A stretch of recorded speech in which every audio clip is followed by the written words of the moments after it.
देखो बेटा, चाहे हीट इंजन हो चाहे कोल्ड इंजन हो, चाहे आपका स्टीम इंजन हो चाहे रेफ्रिजरेटर हो, आपको दो बातें ध्यान रखनी है। क्या? T1 is the temperature of source. T1 is the temperature of source. Am I right? और T2 क्या है बेटा? T2 is the temperature of sink. ये दो बात आपको ध्यान रखनी है। ठीक। आपको ये भी ध्यान रखना है कि T1 is greater than T2, क्योंकि सोर्स ज्यादा होगा तभी वहां से आप एनर्जी ले पाएंगे, हीट थर्मल एनर्जी ले पाएंगे, हीट एनर्जी ले पाएंगे, और जो वर्क कर पाएंगे उसके बाद उसको छोड़ देंगे इन्वायरमेंट में या सिंक में। यहाँ मसला रेफ्रिजरेटर का है। एम आई राइट? तो जाहिर सी बात है आपको परफॉर्मेंस ऑफ कोफिशिएंट निकालना पड़ेगा, कोफिशिएंट ऑफ परफॉर्मेंस निकालना पड़ेगा। और अगर हीट इंजन होता तो आपको इफिशियंसी निकालनी पड़ती, इफिशियंसी। क्यों?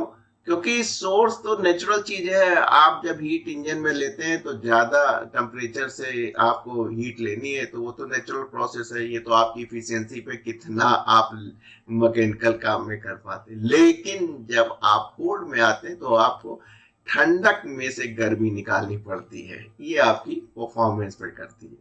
दूसरी बात क्या ध्यान रखनी है कि सर जो भी टेम्परेचर है T1 ज्यादा है, तो इसमें देखिए क्या बोला है कि रूम टेम्परेचर इज 36 डिग्री, यानी कि T1 जो है वो ज्यादा है, क्योंकि आपको वो सोर्स का काम करेगा। और प्लस 273 केल्विन में कन्वर्ट कर लिया। जब आप इसको केल्विन में कन्वर्ट करेंगे 6 3 9 हो जाएगा, 7 3 10 हो जाएगा, 2 1 3, ये आपका केल्विन में कन्वर्ट हो गया।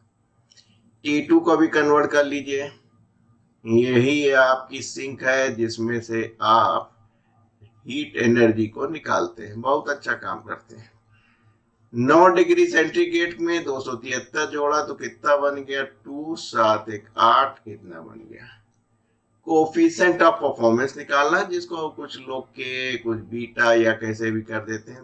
वेरी सिंपल, आप Q2 में से निकाल ले, यानी T2 ध्यान रखना, नीचे वर्क डन यानी T1 माइनस T2 ध्यान रखना। बस काम बन गया। डिवाइड कर दीजिए, T1 आपका 309 है, 282 है, बस कितना हो गया? 282, 2 हो गया तो 7 हो गया। एम आई राइट? 10 में से 2 गए तो 2, जाहिर सी बात है 1 टाइम ले जाएंगे। एम आई राइट? तो कितना होगा? 27, 12 भी जाएगा नहीं, 0 लगा लीजिए, और करीब ये 4 टाइम आपका चला जाएगा। तो कोफिशिएंट ऑफ परफॉर्मेंस रेफ्रिजरेटर के लिए आप जानते ही हैं, याद कर लीजिए, T2 upon T1 minus T2। Right? Theory जरूर पढ़ लीजिएगा और देख लीजिएगा।